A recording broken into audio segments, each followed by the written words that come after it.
আসসালামু আলাইকুম।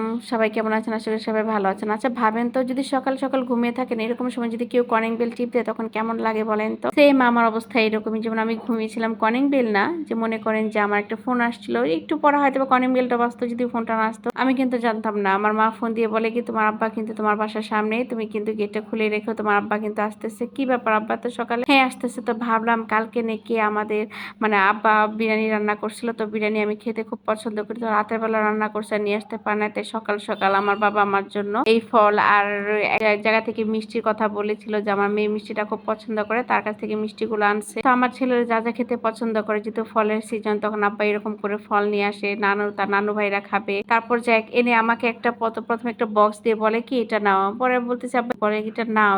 এটা হলো তোমার মিষ্টি। আমি বললাম যে না এটা মিষ্টি না তো। আমি বলছি এটা ডিম। ওই যে একটা বক্সের মধ্যে নিয়ে আমি নাড়াচাড়া করি। আব্বা বলে না এটা ডিম না এটা তোমার আমার ছোট নানু ভাইয়ের খাবার। পরে যাই ভাবলাম একটু পরে রেখে দিলাম যে পরে দেখি আস্তে আস্তে আব্বা খুলুক তারপরে দেখি। এই তো দেখেন বাবা মা যে কি জিনিস যে আপনার মানে আসলে আল্লাহর কাছে আমি মানে শুকরিয়া আদায় করি যে আল্লাহ আমার বাবাকে হায়াত দারাজ করুক। আমার বাবা আসলে আমি বাবা বলে তৃপ্তি পাই না। আমি আব্বা বলে যে তৃপ্তিটা পাই। আর আমার আব্বার চোখের মনি হলাম আমি। আমরা দুই ভাই বোন কিন্তু তার চেয়ে বেশি হলাম আমি। কেন আসলে বাবা মার জন্য সব সন্তানই কিন্তু একরকম। কিন্তু আমার মনে হয় আমার আব্বা আমাকে বেশি ভালোবাসে কারণ আমি মেয়ে। আমার মার ঘরে 14 বছর পর কিন্তু আমি হই। ধরতে গেলে 15 বছর পর আমার ভাই হয়েছে। ভাই মারা যাওয়ার পরে কিন্তু আমি হয়েছি। সেখান থেকে আমার আব্বার চোখের মনি আমি নয়নের মনি যাই বলেন না কেন আসলে বাবা মার ভালোবাসা এরকমই হয়। তো আনছে মিষ্টি এই মিষ্টিটা খেতে খুব ভালো লাগে আমার। এটা একজনের আনে এই মিষ্টিটা থেকে খেতে আমার ভালো লাগে দেখে যখন সে আসে তখন আব্বা বলে দেয় আমার মেয়ের জন্য মিষ্টিগুলো নিয়ে আসবা। তখন সেই মিষ্টিগুলো নিয়ে আসে। আর মেয়েদের ভাগ্য কত ভালো দেখেন আমার ভাগ্যটা কত ভালো। আজকে আমার শ্বশুরবাড়িটা কাছে দেখে আমার বাবা যখন তখন এটা সেটা নিয়ে আসতে পারে। টাটকা কেউ একটা কিছু দিলে আমার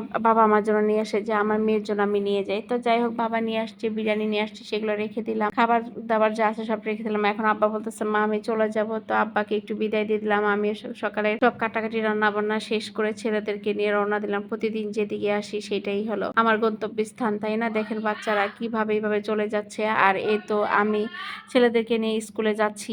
তো প্রতিদিনের চাকরি বাচ্চাদের স্কুল বন্ধ দিব আজকে শুনলাম। তো তাই লাস্টের দিন একটু আসলাম। ছেলেও আসবে যে আম্মু স্কুল বন্ধ দিবে চলো। তো আসলে এসে দেখি যে মেয়েরা আসলে কত রকমের হরেক রকমের রং গালে লাগিয়ে লাগিয়ে তাদের আজকে শেষ দিন তারা এইভাবে বের হচ্ছে। আর এই দেখেন বাচ্চারা কি সুন্দর করে রাস্তার বালতির মধ্যে গোসল করেছে। আমার দেখে খুব ভালো লাগে। তো আসলে প্রত্যেকটা জীবন প্রত্যেকটা জিনিসই কিন্তু উপভোগ করা দরকার। আজকের মতো এখানে সবাই ভালো থাকবেন। হ্যাঁ আমার বাবা মার জন্য সবাই দোয়া করবেন আর পৃথিবীর সকল বাবা মার জন্য আমার মন থেকে অনেক অনেক দোয়া এবং ভালোবাসা। আল্লাহ হাফেজ।